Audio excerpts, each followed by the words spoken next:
Hello everyone. In this video I'm going to show you how to use Adobe Animate to make a school of fish swim through an underwater scene that looks something like this.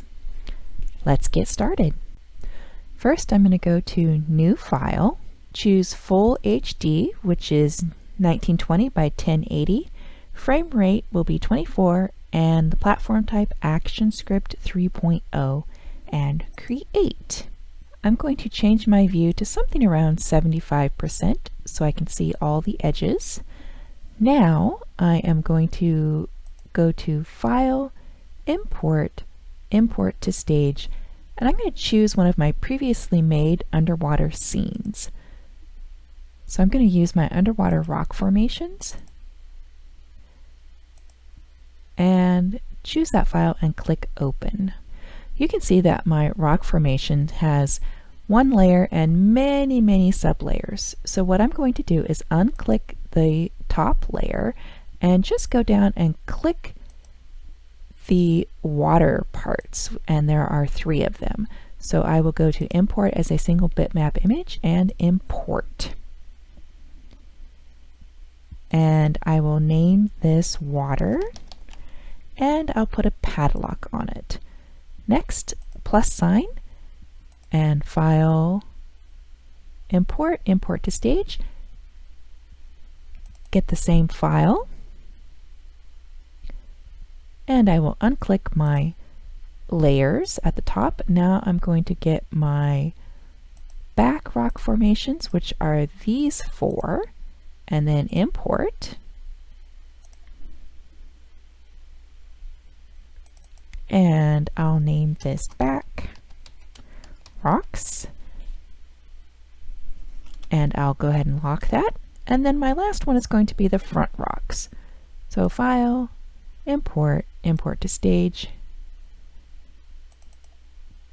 And depending on which file you choose to work with, you may not have so many layers.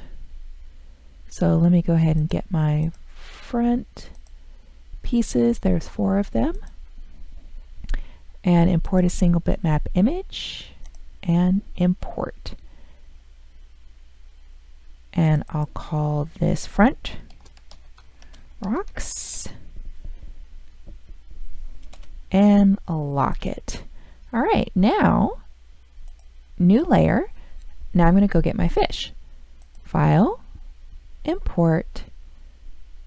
This time I'm going to import to library, and I will import a single bitmap image and click import. So over here in my library, I'll click on my school of fish and just drag that over onto my work area and center it in my workspace where I would like for it to be. So I think something like that. And I will title this School of Fish. Now I'm going to make this 25% so I can really see all of the edges.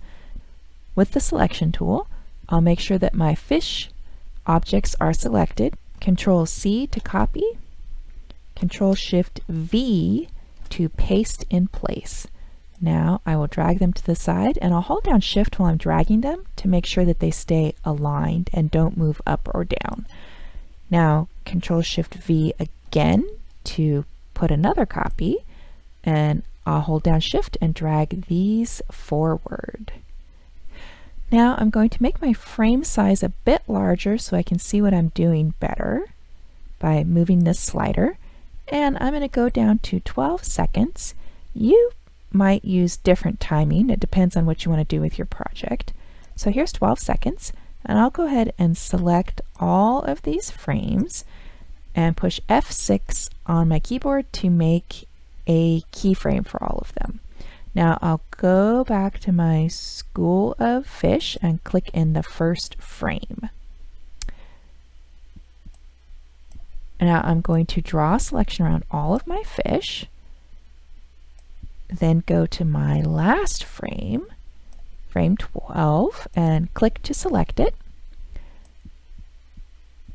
And I'm going to hold down Shift and drag my fish over so that the last frame is showing on the underwater scene. Now I'm going to right click and create classic tween, and it wants to convert my selection to a symbol, and I will say OK. Now I will use my loop feature and drag out my handles. Now I'll start in the first frame. Let's go ahead and make this fit in the window. So let's push play and see what that looks like. Looks pretty good. Now let me show you how to play around with the layer order a little bit. So here's School of Fish. Right now it's on top, it's on the very top layer. So I'll take that and put it underneath the front rocks, and now it looks like the fish are between the rocks, so they kind of come out from behind the first set of rocks. Now I'll go ahead and take that School of Fish and put it behind the back rocks, and let's play that. And now the fish are behind the back set of rocks. That's it, everybody. Have fun with the project.